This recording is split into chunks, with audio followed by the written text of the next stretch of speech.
네, 오늘 계시록 2장 네 번째 시간입니다.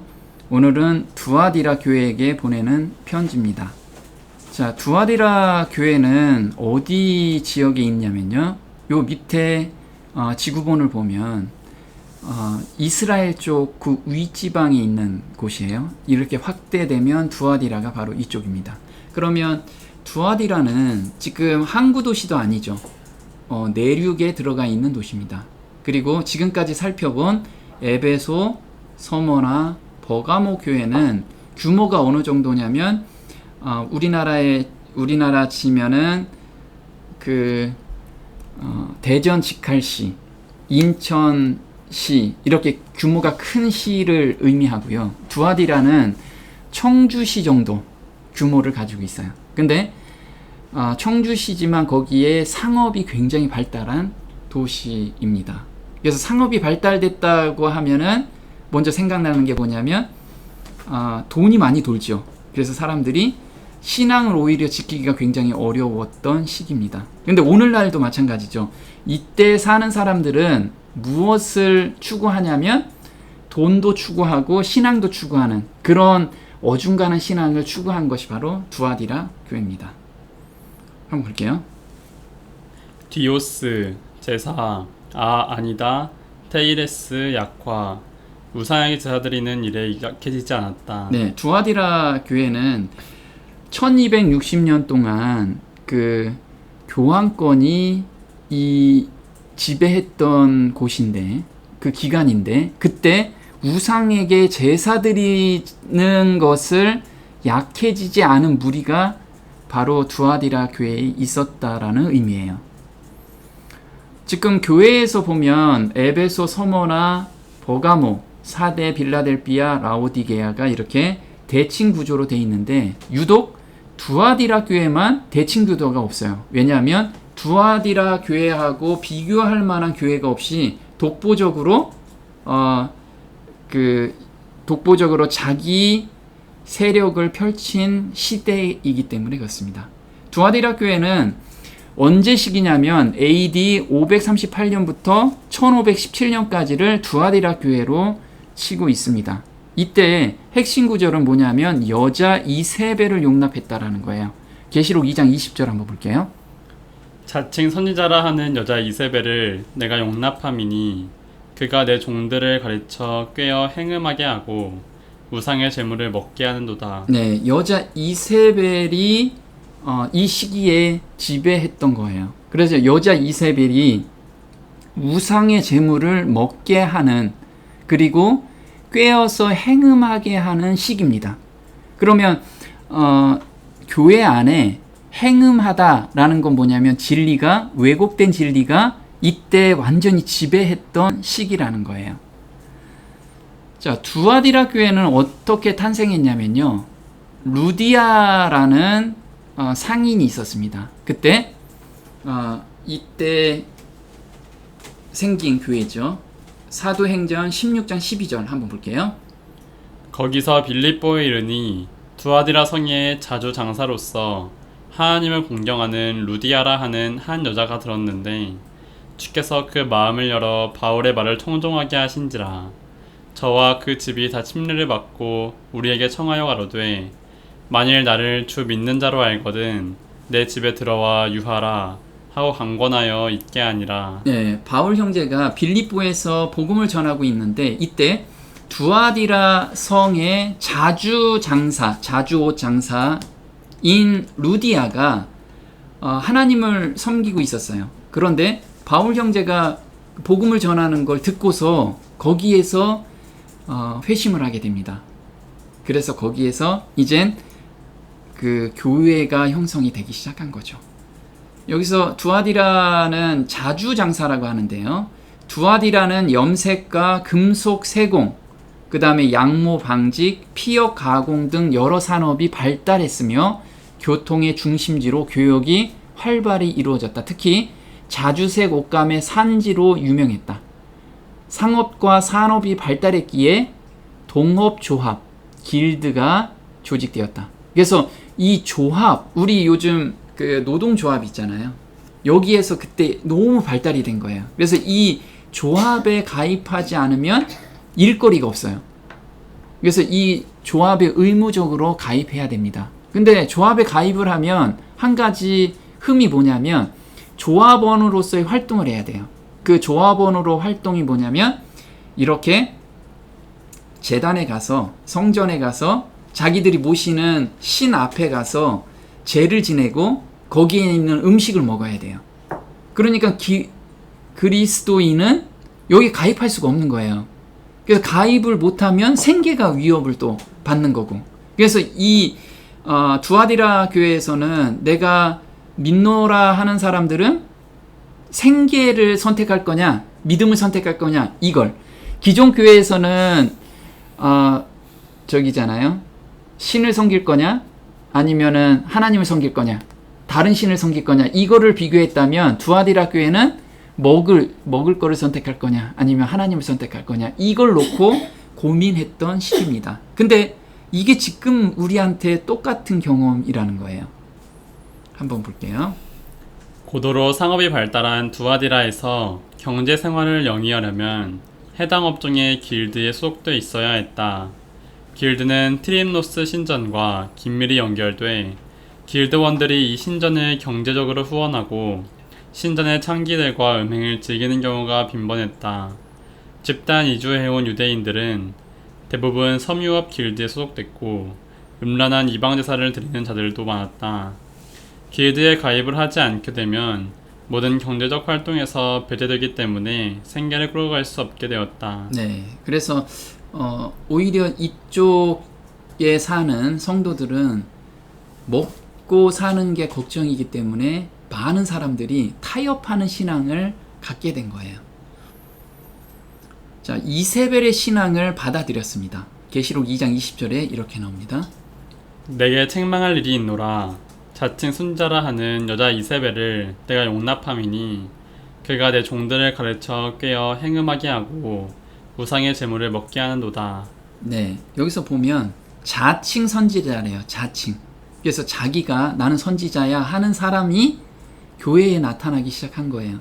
누가 그 전에는 선지자라고 하면 사도들이 인정을 하고 성령께서 인정하는 그 선지자를 의미했는데 자칭 선지자라고 하는 사람들이 교회에 들어오기 시작한 거예요. 그래서 여기서 여자라는 건 뭐냐면 귀내라고 하는데 황후 등 높은 부인을 부르는 극종칭 단어라고 해요. 그래서 예수님께서 마리아한테 여자여 나하고 무슨 상관이 있나이까 이렇게 얘기했잖아요. 그래서 아니 예수님이 이렇게 막 얘기해도 되나 할 정도인데 그 당시에 여자여, 이 여자여라는 말은 굉장히 높은 극존칭의 단어라고 합니다. 그러면 굉장히 극존칭의 부유한 여자가 이 교회에 들어온 게 된 거예요. 그래서 그 여자의 말에 굉장히 힘이 생긴 거예요. 그래서 여자 이세벨을 내가 용납함이니, 여기서 용납하다라는 건 뭐냐면 관대하게 용납하다, 관대하게 받아들인다는 거예요. 그래서 여자 이세벨이 이설을 전하는데 그거를 그냥 용납하고 있었던 거예요. 그냥 교인이라면 교육을 시켜서 잘못된 교리를 수정할 수가 있는데 교사로 쓴 거예요. 이거 교사로. 그래서 그 사람 말을 듣기 시작한 거예요. 그래서 어떤 현상이 나왔냐면 그가 내 종들을 가르치기까지 좋은데 꿰었어요. 우리가 사단은 꿰는 자라고 그랬잖아요. 속이는 자. 꿰어서 뭘 하게 만들었냐면 행음하게 하고 우상의 재물을 먹게 하는도다. 그래서 교인들이 급속도로 타락하는 그런 현상이 발생하게 된 거예요. 마지막 때는 미혹의 때라고 얘기를 하죠. 그래서 마지막 백성들은 교회 안에서 이런 거짓 선지자, 자칭 선지자라는 사람들이 굉장히 많이 나와서 백성들을 다 꿰는 그런 일들이 생길 거라는 거예요. 한번 볼게요. 그 여자는 자줏빛과 붉은빛 옷을 입고 금과 보석과 진주로 꾸미고 손에 금잔을 가졌는데 가증한 물건과 그의 음행에 더러운 것들이 가득하더라. 네, 계시록 17장 4절에는요 여자가 또 나와요. 이 여자 이세벨과 이 여자가 우리가 같은 여자라고 생각하면 돼요. 그래서 그 여자는 자줏빛과 붉은빛 옷을 입고 가증한 물건과 그의 음행에 더러운 것들이 가득하더라. 그 잔에는 음행에 더러운 것. 그럼 음행에 더러운 것이 무엇인지 이 시대에서는 어떤 거였냐면 이런 거였어요. 한번 볼게요. 상업조합에 가입할 수 없는 그리스도인들은 살기가 어려운 때였다. 그러한 상황에서 잠시 우상에게 절한다고 해서 신앙을 버리는 것은 아니지 않는가. 건성으로 절하고 먹고 살 길도 찾고 신앙인의 명분도 가지면서 살자고 적당히 비켜가는 것이 지혜라는 가르침이 교회에 들어왔고 받아들이는 신자들이 생겨났다. 네. 자, 원칙이 있는데 그 원칙 조금만 버리면 어때? 먹고 사는 건데 거기 가서 약간 절하고 건성으로 절하면 되잖아. 그냥 그 절하는데 마음만 절 안 하면 되잖아. 이런 사상이 전달이 됐는데 그때는 정말 그 길드, 그 협동조합에 가입 안 하면 먹고 살지 못하니까 거짓 선지자가 그 얘기를 하니까 맞아. 그 정도 믿음은 하나님께서 용납해 주실 거야. 그게 교회에 급속도로 확산되기 시작한 거예요. 타협의 정신들이. 여러 가지 부분에서 이제 타협하는 거죠. 타협. 그래 원칙이 무너지는 것이 이때 이세벨의 신앙이었다라는 거예요. 그래서 보면 이세벨은 우리가 아합 왕 때 이세벨이 들어와서 바알의 신앙을 가지고 왔잖아요. 그래서 바알 신앙을 이스라엘 전 백성들한테 보급시킨 대표적인 인물이 이세벨입니다. 그런데 이 바알 신은 어떤 신이냐면 풍요의 신이에요. 그래서 비를 주관하는 신이거든요. 그때는 비가 많이 와야지만 농작물이 잘 되기 때문에 비를 주관하는 신이었어요. 그래서 엘리야가 자, 니네가 믿는 바알 신이 비를 주관하는 신이니까 한번 비를 내려놓게 해봐라. 그래가지고 엘리야하고 싸운 거잖아요. 그래서 참 하나님이 비를 주관하시는 분이라는 것을 그때 보여주신 거죠. 그래서 화면에 보이는 이게 바알 신이에요. 바알 신인데 한번 볼게요. 바알은 가나안이 섬겼던 신, 풍요와 다산을 관장하며 폭풍우를 부를 수 있는 능력을 가짐. 바알의 말뜻은 신들의 왕이라는 뜻이다. 바알이 묘사될 때는 왼손엔 창을 들고 오른손으로는 번개를 쥐고 휘두르는 형태로 나타난다. 네, 그래서 오른손에 저게 쥐고 있는 게 번개예요. 그래서 번개를 탁 내리면 이제 비가 막 내리게 하는 거죠. 이게 무슨 뜻이냐면 이스라엘 백성들도 바알과 하나님을 겸하여 섬기고 있었어요. 왜 섬겼냐면 지금 우리한테도 이거와 똑같은 거예요. 우리가 먹고 사는 문제는 세상의 원리대로 살고 예배하는 요일은 하나님의 원리대로 산다는 거예요. 이게 무슨 말이냐? 우리가 월요일부터 금요일까지는 세상 원리대로 살아요. 신앙인이지만 먹고 사는 거니까 신앙에 타협을 하고 있고 그 다음에 주말이 되면 이제 예배 드려야 되니까 하나님 법에 따르는 거예요. 그러니까 바알 신도 섬기고 하나님도 섬기는 그런 이 오류가 이 교회에 다 들어와서 지금 정착이 돼 있다라는 거예요. 그래서 사람들은 아니 하나님은 예배 드릴 때만 저를 주관하시고요. 먹고 사는 거는 이거 세상 원리대로 살아야 되잖아요. 그 세상 원리가 바로 바알이 주관하는 원리거든요. 그래서 저는 평일에는 바알을 섬기고 그 다음에 예배 드리는 날은 제가 하나님을 섬길게요. 이걸 지금 우리가 생각하고 자리를 잡고 있다라는 거예요. 근데 이게 잘못됐다라고 생각하지 않는 거예요. 그게 오류가 우리한테 밀려들었다는 거예요. 한번 볼게요. 엘리야가 모든 백성에게 가까이 나아가 이르되 너희가 어느 때까지 두 사이에서 머뭇머뭇하려느냐. 여호와가 만일 하나님이면 그를 쫓고 바알이 만일 하나님이면 그를 쫓을지니라 하니 백성이 한 말도 대답지 아니하는지라. 네, 보면 바알이 하나님인 것도 같고 하나님이 하나님인 것도 같고 이게 사람들이 분간을 못하고 있는 거예요. 그래서 여기서 보면 머뭇머뭇하다라는 건 뭐냐면 바알이 참 하나님이 아님을 사실은 알고 있지만 만약에 여호와를 하나님이라고 이야기했을 때 목숨이 잃어질 수 있기 때문에 그게 무서워가지고 하나님이라고 이야기를 못하는 거예요. 이 시기가 그랬던 거예요. 근데 지금 우리 시기가 마찬가지라는 거예요. 먹고 살기 위해서는 하나님을 그냥 하나님 좀 나중에 제가 믿을게요. 이렇게 우리가 마음을 쓰고 있다라는 거죠. 볼게요.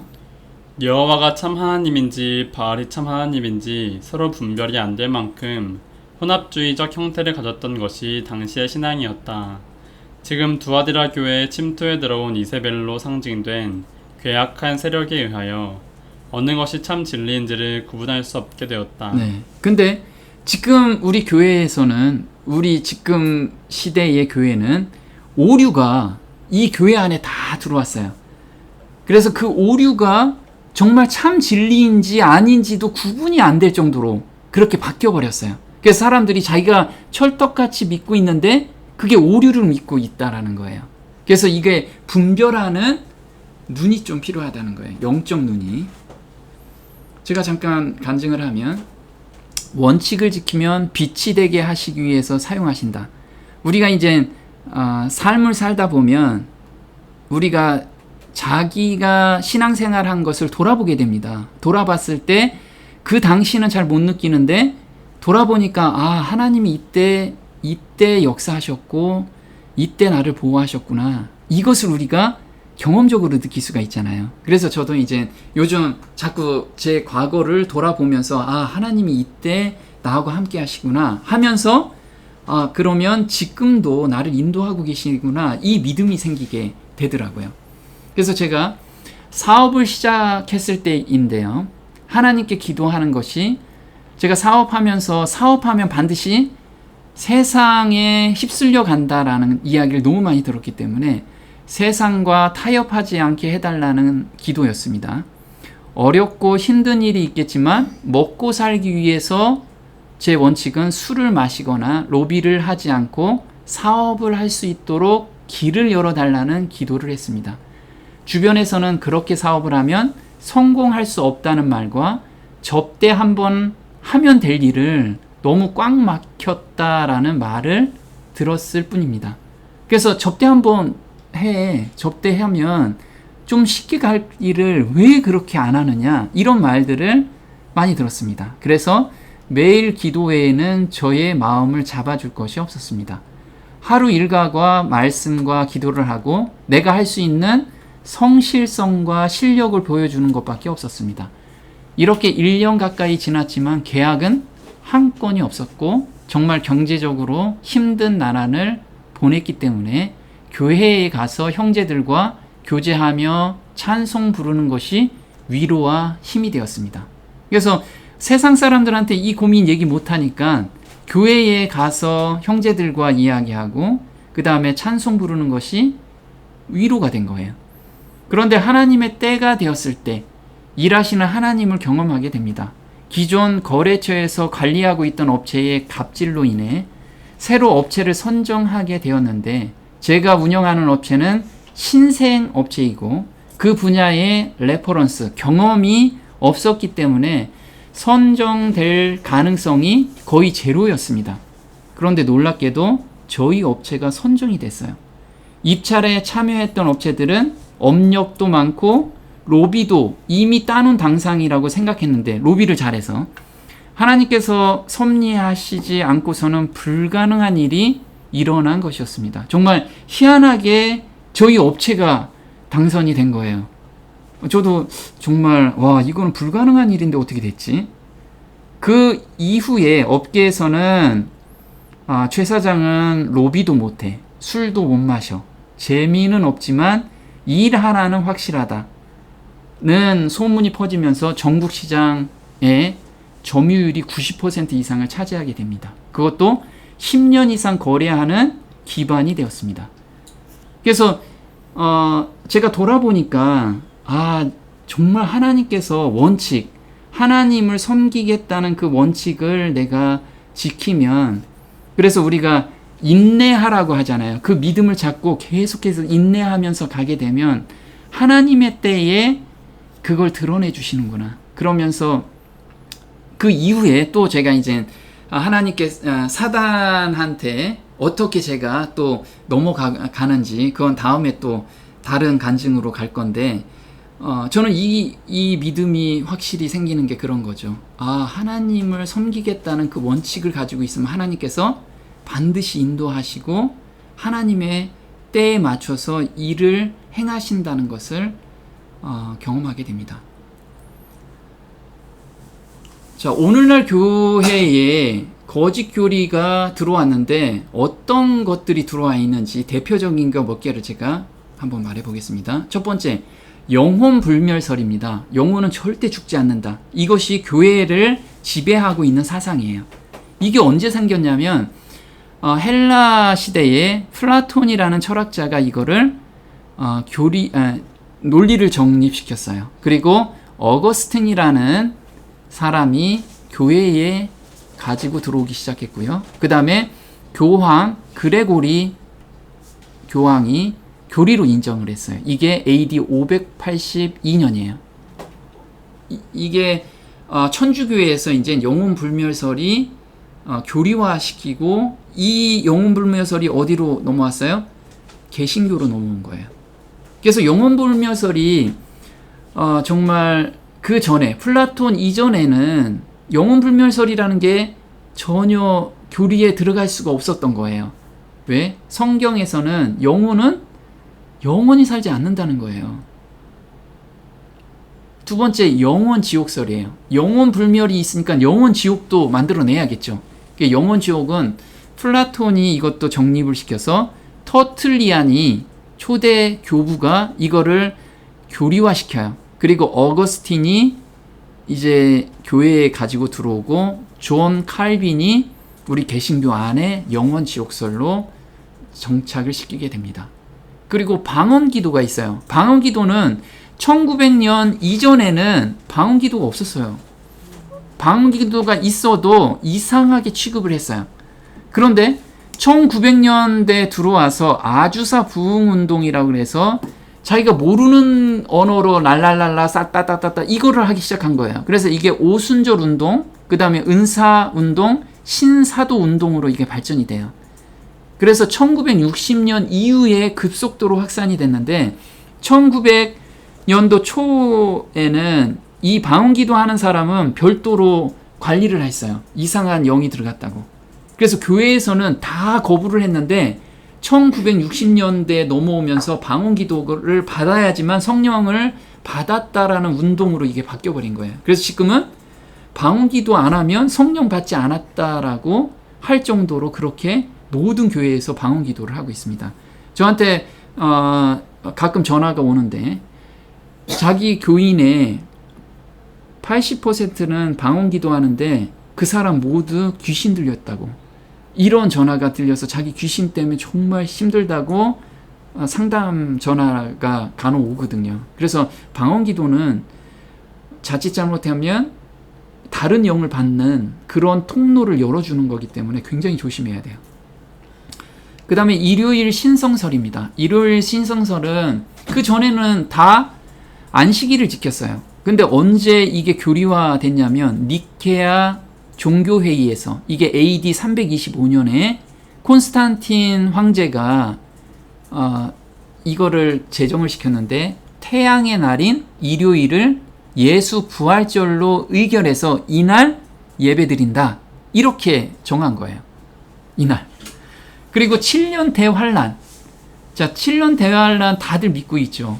근데 이게 플라톤이 영혼 불멸설과 영혼 지옥설 이런 기반에서 이게 존 칼빈에 의해서 개신교에 확산이 된 거예요. 그리고 대부분 비밀 휴거가 있죠. 비밀 휴거. 비밀 휴거는 한번 볼게요. 종교개혁자들이 적그리스도를 교황으로 지목, 무마를 위해 적그리스도가 과거에 이미 나왔다.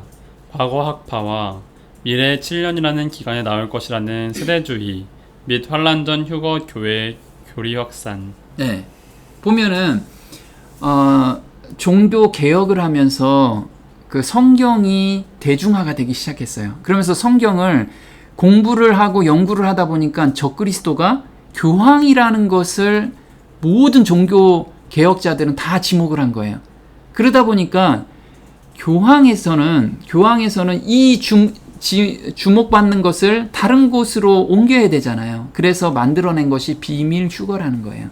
그리고 7년 대환란이고, 이게 정말 성경에 없는 내용을 교리로 만들고 그 다음에 논리로 만들어서 개신교 전체한테 이걸 확산시켜서 지금은 7년 대환란과 비밀 휴거를 당연시 그 교회 안에 성경에 있는 것처럼 그렇게 논리를 피고 있다라는 거예요. 이 오류가 교회에 지금 자리 잡고 이게 참인지 거짓인지도 다 모르고 거기에 그냥 빠져 들어가 있다라는 거예요.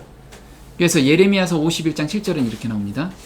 바벨론은 여호와의 수중에 온 세계로 취케하는 금잔이라 열방이 그 포도주를 마시고 인하여 미쳤도다. 네, 아까 바벨론의 그 포도주인데 이 오류의 포도주를 마시고 열방이 미쳤도다. 하나님 보실 때는 미쳤다는 거예요. 미쳤어. 이 눈으로 하나님이 우리 교회를 보고 있다라는 거예요. 이 오류에 다 빠져 있다라는 거. 또 볼게요. 자줏빛 옷, 거짓 교리를 체계화시킨 교황권의 시대입니다. 한번 볼게요. 교황 레오 1세, 서로마 제국 내의 모든 교회 주교보다 교황이 우위에 있음을 서로마 제국 황제를 통해 공인받았다. 네, 서로마 제국 황제에 의해서 이제 교황이 모든 교회의 우두머리다. 이거를 이제 지정해 준 것이 AD 440년부터 461년 이때 레오 1세 교황 때 그런 거예요. 근데 이 레오 1세부터 시작해서 이제 천주교에서 이 거짓 교리를 가지고 체계화시키기 시작합니다. 한번 볼게요. 그 여자는 자줏빛과 붉은빛 옷을 입고 금과 보석과 진주로 꾸미고 손에 금잔을 가졌는데 가증한 물건과 그의 음행에 더러운 것들이 가득하더라. 그 이마에 이름이 기록되었으니 비밀이라 큰 바벨론이라 땅의 음녀들과 가증한 것들의 어미라 하였더라. 네, 그래서 교황권이 어미래요. 가증한 것들의 어미다. 그럼 어미라면 딸들도 있겠죠. 이 딸들이 개신교라는 거예요. 그래서 어미가 가지고 있는 모든 사상을 그대로 이어받은 것이 개신교라는 거죠. 그래서 개신교에 다닌다면 정말 깨어 있어야 돼요. 이게 참 진리인지 아닌지를. 그래서 교황이 입고 있는 옷이 이렇게 자주색과 붉은색 옷이라는 거예요. 이게. 자, 염색업과 청동 재련업 그리고 주석의 산지가 바로 두아디라 교회입니다. 그래서 이렇게 재련업이 발달된 곳이죠. 그리고 주석이라는 것은 바로 이 잔을 만드는 게 주석입니다. 주석. 이것을 엄청난 뜨거운 열로 이렇게 만들어내는 거예요. 그래서 계시록 2장 18절에 예수님의 모습을 이렇게 이야기를 하고 있습니다. 두아디라 교회 사자에게 편지하기를 그 눈이 불꽃 같고 그 발이 빛난 주석과 같은 하나님의 아들이 가라사대. 네, 그 눈이 불꽃 같대요. 이 불꽃. 불꽃이라는 것은 한번 볼게요. 불꽃과 같은 눈은 전지전능과 심판하는 의로운 눈을 가리킨다. 두아디라 교회의 불의를 심판하시기 위하여 주님은 불꽃과 같은 눈으로 그들의 심령과 골수까지 통찰하시는 분으로 나타나셨다. 특히 두아디라는 염색업과 청동 재련업으로 고열의 용광로가 뿜어내는 불꽃은 눈을 바로 뜨지 못하게 했다. 예수님은 그 불꽃같이 두아디라 교회는 물론 우리를 꿰뚫어 보시고 보호하신다. 네, 전지전능하신 예수님께서 이 불꽃 같은 눈, 우리가 이렇게 용광로에서 불이 나오면 정확하게 보지 못하잖아요. 그렇게 강한 빛으로 우리의 골수까지 다 통찰하시는 분이 우리를 감찰하시고 그 다음에 보호하고 계신다는 거예요. 그래서 우리가 지금 가지고 있는 거짓 교리, 거짓 논리, 이것을 한번 보고 예수님께 계속 그거를 드리라는 거예요. 그래서 제대로 된 길로 가라는 거죠. 그리고 이 발이라고 그랬어요. 발이 빛난 주석이래요. 빛난 주석. 그 빛난 주석은 어떤 건지 볼게요. 곧 모든 교만한 자를 발견하여 낮추며 악인을 그 처소에서 밟아서 그들을 함께 진토에 묻고 악과 불의를 태워 소멸시키는 위협에 찬 심판의 발길로 땅 위를 밟으신다. 네, 그래서 예수님께서는 정말 악인과 교만한 자를 밟으시는 분이다. 그래서 그런 교리에 빠지지 말라라는 경고를 하고 계시는 예수님이시라는 거예요. 그리고 하나님의 아들이다. 나는 정말 하나님의 아들이라. 이때 왜 하나님의 아들이라고 했는지 볼게요. 중세기의 종교 암흑 시대 동안에 하나님의 아들인 그리스도께서는 모든 인류를 위한 중보자의 위치를 이 땅의 교회 사제들에 의해서 빼앗기셨다. 마리아라는 인간 중보자가 등장하고 고의 성사가 나타남으로써 사람들은 그리스도께 직접 나가는 대신에 신부와 사제를 통하도록 가르침받기 시작했습니다. 하나님은 한 분이시요 또 하나님과 사람 사이의 중보도 한 분이시니 곧 사람이신 그리스도 예수라. 예, 두아디라 교회 일때 1260년 동안은 어떤 일이 있었냐면 예수님이 중보자이신데 사람들이 예수님을 제껴놓고 거기에 마리아를 놓고 그 다음에 교황을 놓고 사제를 놨어요. 그래서 예수님께서 나는 하나님의 아들이라 나한테 집조 와야 된다. 이거를 보여주신 거예요. 다른 이는 하나도 없다. 중보는 나밖에 없다. 라는 것을 지금 두아디라 교회한테 이야기를 해주고 있는 거죠. 근데 요즘 세상에도 마찬가지라는 거예요. 우리가 죄를 고할 때는 누구한테만 고해요? 네, 예수님한테, 중보자한테 해야 된다는 거예요. 중보자. 그걸 잊지 말라는 거예요. 자, 내가 내 사업과 사랑과 믿음과 섬김과 인내를 아노니. 여기서 사업이라는 게 비즈니스, 이 사업이 아니고요. 에르곤이라고 하는데 복음 전도의 일이에요. 복음 전도의 일. 그래서 내가 내 복음 전도하는 것과 사랑과 믿음과 섬김과 인내를 아노니. 이 뜻이죠. 그래서 한번 볼게요. 내가 이스라엘 가운데 7천인을 남기리니 다 무릎을 바알에게 꿇지 아니하고 다 그 입을 바알에게 맞추지 아니하느니라. 네. 아까 이세벨 때에 마찬가지로 7천인을 두었어요. 바알에게 무릎을 꿇지 않은 자들. 마찬가지로 두아디라 교회에서도 1260년 동안 엄청나게 오류가 들어오고 핍박이 왔지만 남아있는 7천인을 하나님께서 두셨다는 거예요. 한번 볼게요. 중세기 1000년 동안 베드완 교회의 핍박을 피하여 광야로 피신한 그리스도인들 중 우리는 왈렌스인들을 살펴보지 않을 수 없다. 그들은 알프스 깊은 산으로 피신하여 모여 살면서 사랑과 믿음과 섬김과 희생 정신으로 많은 사업을 해냈다. 두아디라 시대에는 교회 성직자와 사제들만 라틴어 성경을 읽을 수 있었지만 그들은 일반인들도 성경을 읽을 수 있도록 번역하여 보급하였다. 네. 이 두아디라 교회 시대의 왈덴스인들은 이 오류를 받아들이지 않고 그 다음에 먹고 살 게 없으니까 다들 알프스산 깊숙한 곳에 거기서 노동을 하면서 살았어요. 그런데 그냥 그 노동만 한 게 아니고 이 복음을 전하기 위해서 성경을 다 번역을 했어요. 그래서 일반인들이 이 성경을 읽게끔 번역을 한 거죠. 또 볼게요.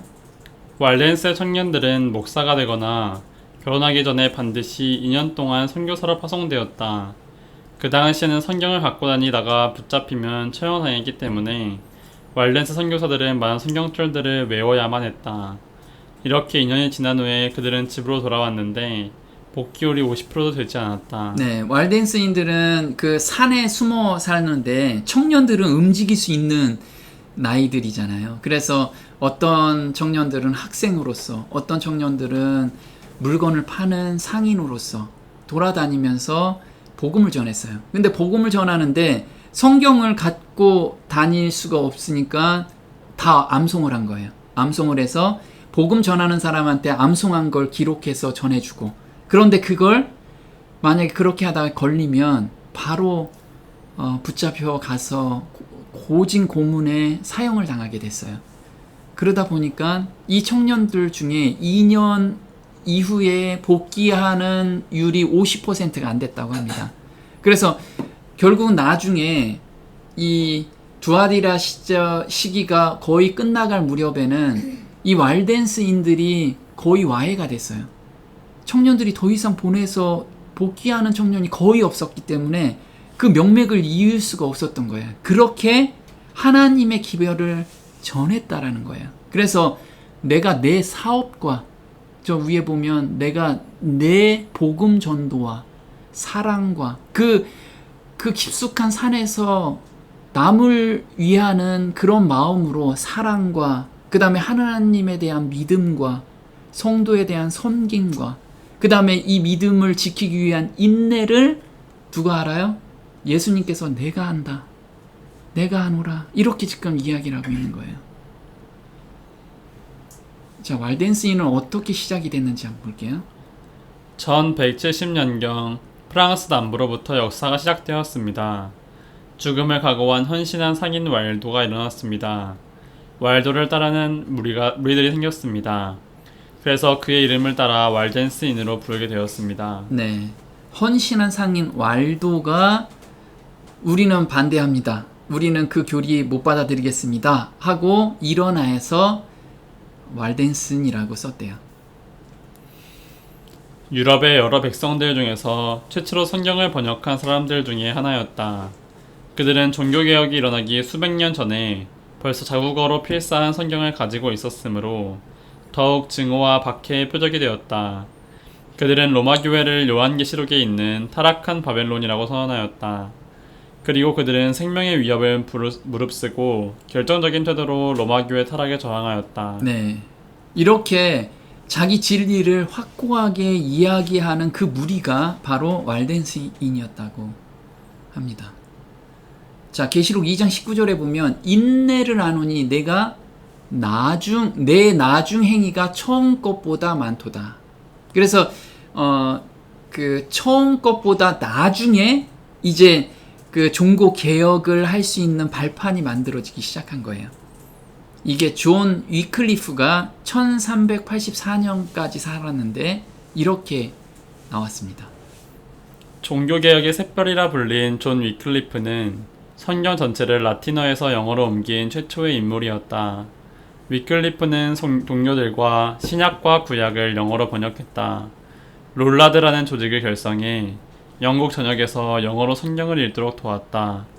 당시 교회는 그가 죽은 지 44년 뒤에 시신을 꺼내어 성경을 번역했다는 이유로 화형에 처했다. 네, 이렇게 환경이 점점 만들어지면서 이제 종교 개혁의 발판이 만들어지기 시작한 거예요.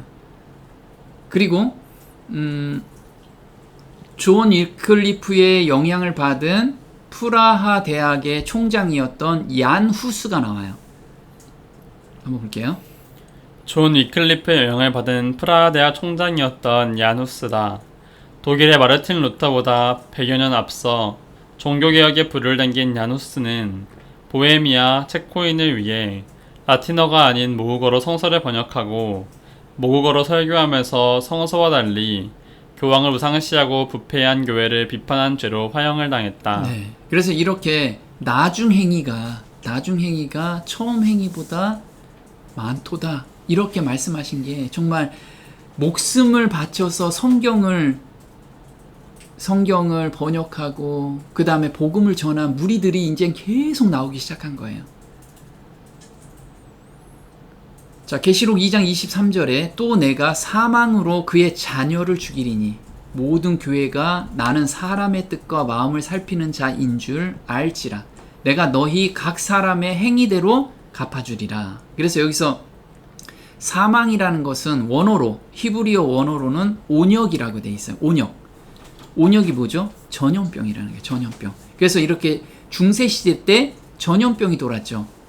그리고 볼지어다 내가 그를 침상에 던질 터이요 또 그로 더불어 간음하는 자들도 만일 그의 행위를 회개치 아니하면 큰 환난 가운데 던지고, 이게 22절이에요. 여기서 침상에 던지다라는 건 뭐냐면 침상에 누운 중풍병자 마태복음 9장 2절에 요 같은 단어인데요. 이거는 병에 걸린다라는 의미예요. 병에 걸린다. 그러면 온역으로 병에 걸린 거 이게 중세시대에 퍼진 게 뭐죠? 바로 흑사병이에요. 흑사병. 흑사병도 이때 미리 예언을 하신 거죠. 볼게요. 초기인 1346년에서 1353년 사이에 약 10년 동안에는 감염 지역 인구의 평균 3분의 1이 목숨을 잃었다고 알려져 있다. 그러나 다른 전문가들은 유럽 전체 대륙에서 절반 이상의 인구가 사라진 것으로 믿고 있다. 네, 이 흑사병에 걸리면 두 사람의 한 명은 그냥 죽는 거예요.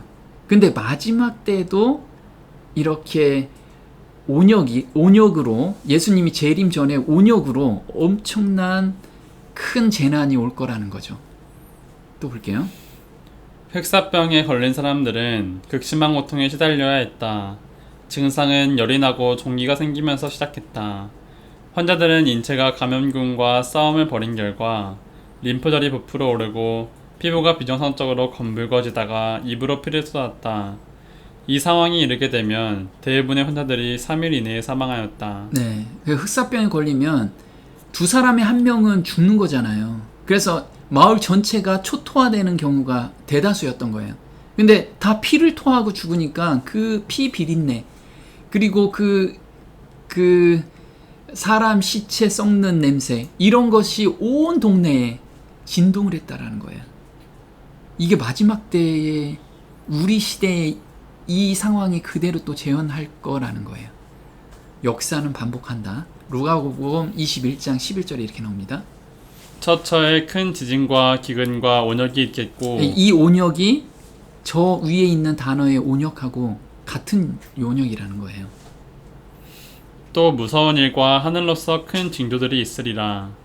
이 모든 일 전에 내 이름을 인하여 너희에게 손을 대어 핍박하며 회당과 옥에 넘겨주며 임금들과 관장들 앞에 끌어가려니와 이 일이 도리어 너희에게 증거가 되리라. 네, 우리한테 이제 증거가 될 건데 우리가 어느 때 온역이 더 큰 거 올 거다라고 생각해야 되냐면 온역이 오기 전에 무엇이 온대요? 너희에게 손을 대어 핍박하며 회당과 옥에 넘겨주며 관장들 앞에 끌려가려니와. 그래서 우리 참으로 믿음을 지키는 자들은 앞으로 이런 상황이 올 거예요. 그럼 이런 상황이 막 벌어지면 엄청난 큰 지진과 기근과 온역이 뒤따라 올 거라는 거예요. 그러니까 하나님 백성을 이제 핍박한 이후에 이런 것들이 곧 이어서 오겠다는 거죠. 자, 그리고 너희 각 사람의 행위대로 갚아주리라. 어떤 행위냐 이거예요. 어떤 행위? 우리가 선행을 해야 되는 거냐? 아니면은 믿습니다라고 맨날 기도해야 되는 거냐? 이 행위대로 갚아준다는데 이 행위가 어떤 거냐면 예수님이 나눠주신 의의 모든 일에 순종했는지 그 행위를 본다는 거예요. 볼게요. 그와 함께 14만 4천이 섰는데 그 이마에 어린 양의 이름과 그 아버지의 이름을 쓴 것이 있도다. 여자로 더불어 더럽히지 아니하고 정절이 있는 자라. 어린 양이 어디로 인도하든지 따라가는 자며 사람 가운데서 구속을 받아 처음 익은 열매로 하나님과 어린 양에게 속한 자들이니. 네, 보면은 어린 양의 이름과 아버지의 이름을 쓴 것이 있대요. 그 이마에. 그러면 하나님과 예수님의 품성이 있는 사람들을 의미해죠. 그리고 아까 또 여자가 나왔어요. 여자로 더불어 더럽히지 않대요. 그럼 거짓 오류에 더럽히지 않고 온전한 진리에 서 있는 사람을 의미하는 거죠. 그리고 어린 양, 예수님께서 어디로 인도하든지 따라가는 자래요. 성령의 음성에 온전히 따라가는 것, 자아가 온전히 굴복되고 순종하는 사람, 요 사람이 14만 4천이라는 거예요. 요게 각 사람의 행위대로 갚아준다는 거예요. 각 사람의 행위대로. 그래서 한번 볼게요.